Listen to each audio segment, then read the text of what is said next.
Le manioc, l'une des productions agricoles la plus facile, la moins coûteuse, simplement avec un hectare qui peut rentabiliser 1 million avec la production du manioc.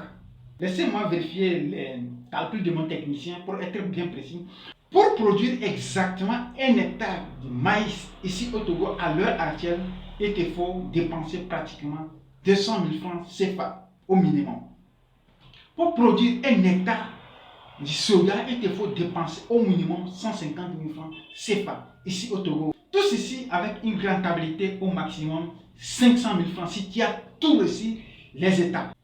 Malgré tout ceci, avec seulement 75 000 francs CFA, tu peux produire 1 hectare de manioc et rentabiliser au maximum, plutôt au minimum 700 000 francs allant jusqu'à 1 million 2. Dès que tu prends la décision de te lancer dans la production du manioc, tu dis bye bye à la pauvreté.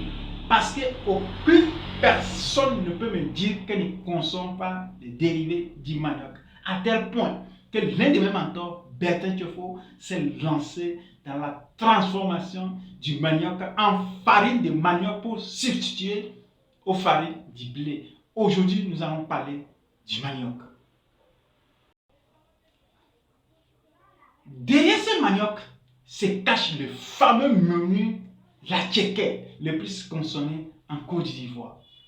Derrière le manioc, nous allons retrouver du gari, nous allons retrouver du tapioca. Nous utilisons également du manioc pour faire du foufou. Tu as tous les années produit du soja, du maïs, du riz, tu n'as pas atteint tes objectifs. Pourquoi ne pas essayer cette année la production du manioc? Alors comment est-ce que tu pourrais très bien réussir la production du manioc? Dans cette vidéo, nous allons en parler. Bien avant de te dévoiler les techniques à mettre en place pour réussir sa production du manioc et être tellement rentable, abonne-toi. Aussi, c'est le seul moyen pour toi de me soutenir. Et si tu es encore très sympa, c'est de me laisser un pouce bleu. Vous êtes d'accord avec moi que les chaînes où on partage la valeur ajoutée, on motive la jeunesse, on éveille la conscience de la jeunesse à s'intéresser au business, surtout à l'économie verte qui est l'agriculture, plusieurs personnes ne s'intéressent. Surtout lorsqu'on parle de l'agriculture. Chaque année, les gouvernements importent de la nourriture un peu partout pour nous nourrir, nous la population africaine. Or pourtant notre continent, c'est elle qui devrait nourrir tout le monde entier. Alors, abonne-toi, active la cloche de notification, ça va m'encourager à partager de ces genres de vidéos pour pouvoir sensibiliser au maximum de personnes. Alors si tu as fait tout ceci, merci beaucoup pour ta sympathie et ta courtoisie, surtout ton soutien.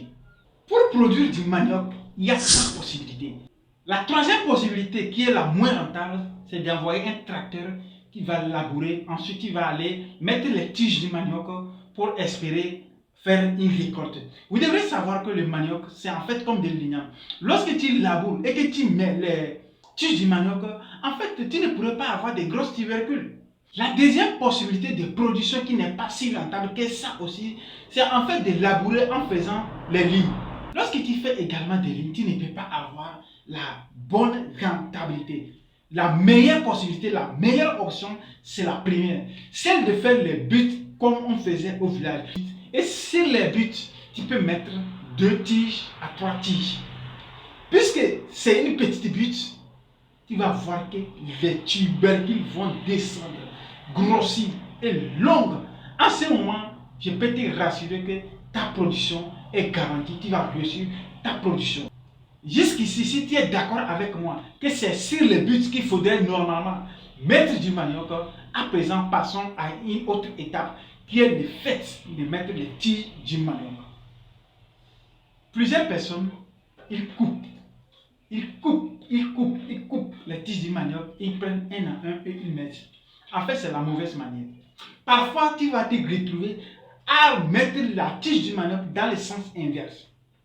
Normalement, tu devrais mettre ça dans ce sens, mais tu vas te retrouver. Comme tu as coupé et que ça a presque la même forme, tu vas mettre dans le sens inverse et cette tige ne pourra pas pousser. Même si elle pousse, elle va tellement traîner. La meilleure façon de planter le manioc, c'est de prendre la tige du manioc, long qu'elle soit, prends-la comme ça avec ton coupe-coupe. Lorsque tu mets tu mets la tige sous sol, tu coupes à tel point qu'on ne sait pas que tu as mis une tige là-bas.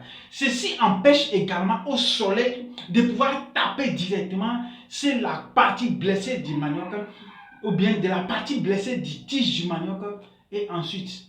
Parce que c'est couvert, lorsqu'il pleut, elle pourrait pousser de partout et directement tu vas voir que tu vas avoir directement, pratiquement minimum 3 tiges qui vont directement sortir de ces maniocs. Or pourtant, si tu coupes, avant de mettre, si tu as eu trop, c'est une seule tige. Donc ce qui veut dire que la probabilité de ne pas faire pousser cette tige est plus grande. Si jusque-là nous sommes tous d'accord avec mes stratégies, alors c'est le moment opportun de commencer à se faire de l'argent. Après qu'on ait labouré, fait le but, planté, entretenu, c'est le moment de récolte.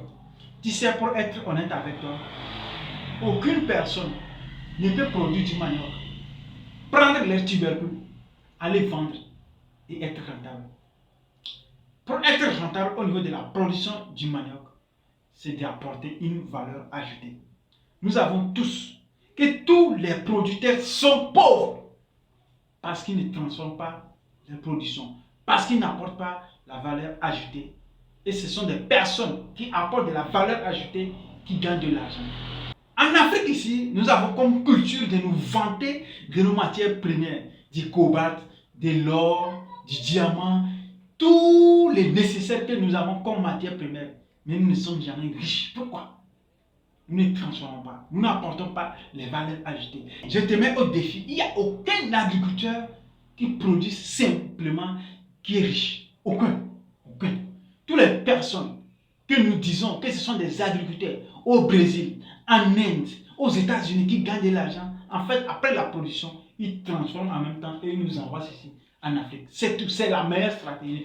Alors, pour être rentable avec la production du manioc, comment apporter la valeur ajoutée? C'est de transformer en attiéké. Si chez toi on mange de l'attiéké, transforme en attiéké. C'est simple, tu peux faire ça manuellement. Sans usine, sans industrie, tu peux faire ça manuellement. Chez toi on mange du gari, transforme ceci en gari. Chez toi on consomme du tapioca, transforme ceci en tapioca. Alors chez toi on consomme du foufou, du manioc. Mais ouvre un coin quelque part, fais du foufou, du manioc. C'est à ce moment que tu peux être rentable. Je ne suis pas là pour fabriquer ou bien pour inventer les chiffres pour te donner, mais je suis sûr, en apportant la valeur ajoutée, tu peux aller au-delà d'1,2 million sur un hectare de manioc. Sinon, à vrai dire, produire un simple hectare de manioc pour vendre directement les tubercules, crois-moi, si tu as trop gagné, peut-être c'est 150 000 francs. Je vais être honnête avec toi. Si tu as trop gagné, c'est 150 000 francs. Si tu vends simplement les tubercules du manioc. Mais lorsque tu décides de transformer ceci, lorsque tu décides d'apporter une valeur ajoutée, tu peux aller largement, fois 15 même, pour faire de la rentabilité. Alors, pense bien, mets les stratégies en place et tu te verras beaucoup d'argent avec la production du manioc. Sur ce, on se dit à la prochaine dans une nouvelle vidéo. Comme toujours, c'était le rêveur africain. Rêver grand, mais commencez toujours petit.